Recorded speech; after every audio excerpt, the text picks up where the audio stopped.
መልኩ አይነተ ብዙ ነው። ከአካላዊ ጥቃቶች እስከ ዝርፊያ ወንጀሎች። በተለምዶም ጀስቲፋይ ያልተደረገ የሸዋሸዋ የሚባሉት አይነት ትሪኮች አሉ። እነዚህ ሰዎችን ተጠግተው በማውራት አቴንሽናቸውን በመሳብ ወይ ደግሞ በማስረሳት ከኪሳቸው ወይ ደግሞ ከዋሌታቸው ወይ ከቦርሳቸው ሞባይል ሊሆን ይችላል፣ የካሽ ገንዘብ ሊሆን ይችላል የሚያወጡ ሰዎች አሉ። ሜትር ታክሲ አቁመው ዋጋ ተደራድረው ይገባሉ። በዚህን ጊዜ ዝም ብሎ ነው የገቡት። ሞባይላቸው ኮኔክት አልተደረገም። የተለያዩ ወንጀሎች ይፈጽማሉ። እኚህ ሁሉ ግን ከመንገድ ላይ የደህንነት ካሜራዎች እይታ ሊሰወሩ አይችሉም። በመዲናዋ የተለያዩ ክፍሎች የተገጠሙት እኚህ ካሜራዎች ወንጀለኞችን በአጭር ጊዜ ተከታትሎ ለመያዝም በእጅጉ አግዟል። ለመጀመሪያ ጊዜ ኢትዮጵያ የመጡ ናቸው ከውጭ ሀገር። ቀን ተዘዋውሮ ሪቨርሳይድ የከተማ ኮሪደር አይተው በኢትዮጵያ ተደንቀው እንዴት የምታምር ሀገር ናት ብለው ማታ ላይ ከሀያት ሆቴል ወጥተው ወክ ሲያደርጉ 2-3 ሰዎች በጋራ ሄደው ሞባይላቸውን ይሰርቁባቸዋል። ቀኑ ሙሉ ሲያደንቁ ሲያመሰግኑ ነበር የዋሉት ልጆቹ። ማታ 4 ሰዓት ገደማ ሞባይል ተወሰደባቸው። 4 ሰዓት ከ5 4 ሰዓት ከ10 ለአዲስ አበባ ፖሊስ ተደወለላቸው። ብታምኑም ባታምኑም 9 ሰዓት ከ5 ሰዓት በኋላ 9 ሰዓት ላይ አንኳኩቶ የአዲስ አበባ ፖሊስ ሞባይላቸው መለሰላቸው። የኮሪደር መሰረተ ልማቶች የከተማዋን ውበትና ጽዳት ልዩ መልክ ከማላበስም ተሻግሯል። ወንጀልን ለመከላከል ብሎም ፍትህን ለማስፈን በእጅጉ ለሚያግዙት የደህንነት ካሜራዎችም ተርፈዋል። ከተማችን የተጨናነቀ ነው የነበረው። በተለይ ኮሪደር ያልተሰራበት ቦታ አሁንም የተጨናነቀ ነው። የኮሪደር መሰረተ ልማት የተሰራባቸው ቦታዎች ደግሞ ሞር ግልጥ ያሉ ምቹ ናቸው ለካሜራዎች። ስለዚህ ለካሜራ እይታ የተመቻቹ ነገሮች ስለሆኑ ይሄንን ያው መጀመሪያ የነበረውን አንደኛ ረጅም መንገድም ኮንትሮል እንዲያደርጉ የማድረግ አቅም ተፈጥሮለታል።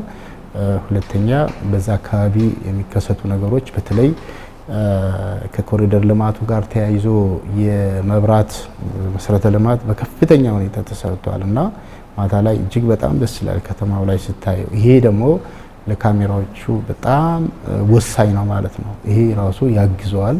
ከፍተኛ በጀት ፈሶባቸው በመዲናው የተገጠሙት የክትትል ካሜራዎች ዋና ዓላማ የማህበረሰቡን የዕለት ተዕለት እንቅስቃሴ ደህንነት ማስጠበቅ ነው። ከዚህ አልፎ ለሚከሰት ዝርፊያም ሆነ የአካል ጥቃት ደግሞ ሁነኛ ማስረጃ መሆንም ችለዋል። ኦፕሬተር ሮል አለ፣ የሲስተም አድሚን ሮል አለ።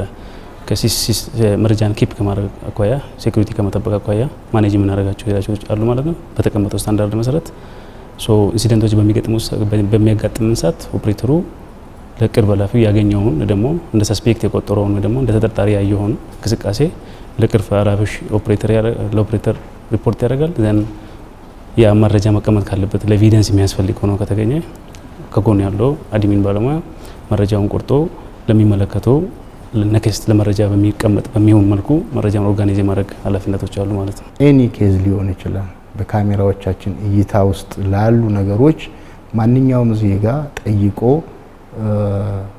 ማስረጃ የማግኘት መብት አለው ማለት ነው። ይሄን ደግሞ ተግባራዊ አድርገን ለሁሉም ዜጎቻችን ከትንሽ እስከ ትልቅ አስፈላጊውን መረጃ እየሰጠን በዛ በተለያዩ የወንጀል ድርጊቶች የሚሳተፉ ግለሰቦች ሊሆን ይችላል፣ ሌሎች አካላት ተደራጅ ሊሆን ይችላል፣ በቁጥጥር ስር እየዋሉ ከተማው ሞር የተሻለ ሰላማዊ እንዲሆን ከፍተኛ እገዛ እያደረገ ነው ያለው። የቪዲዮ አናሊሲስ ስራዎች ተሰርተው በዛ በኩል አስፈላጊው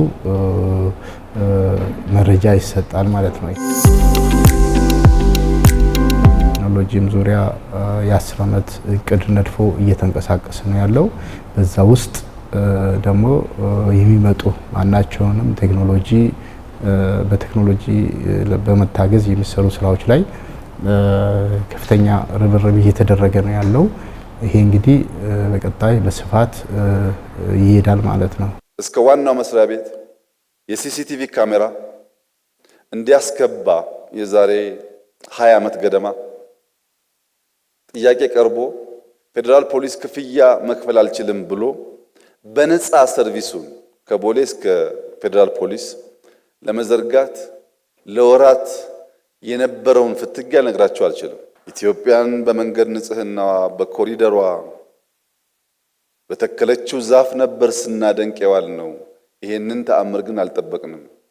እንኳን በነፃ አንኳኩቶ በራችን የሚያመጣ ፖሊስ ገንዘብ ተደራድረን ከፍለን እንኳን መልሰን ስልካችን እናገኛለን ብለን አልገመትንም ብለው ደስተኝነታቸውን ሲገልጹልኝ የኔ እንግዶች ናቸው።